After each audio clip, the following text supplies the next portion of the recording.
a kid's story on the moral do not trust anybody. Once upon a time, in a forest, a little rabbit named Rosie loved to make new friends. One day, she met a sly fox named Felix who promised to show her the juiciest carrots. Rosie trusted Felix and followed him deep into the forest.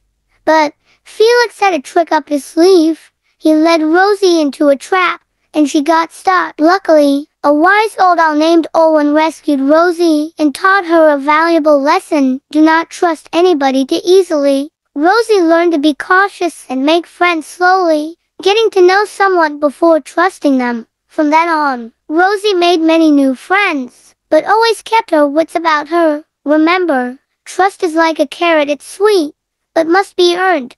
Friends, please keep in mind that this story is quite short, and the moral do not trust anybody might be seen as a bit harsh for kids. A more balanced approach would be to teach children to be cautious and discerning when meeting new people, but also to trust their instincts and seek help when needed.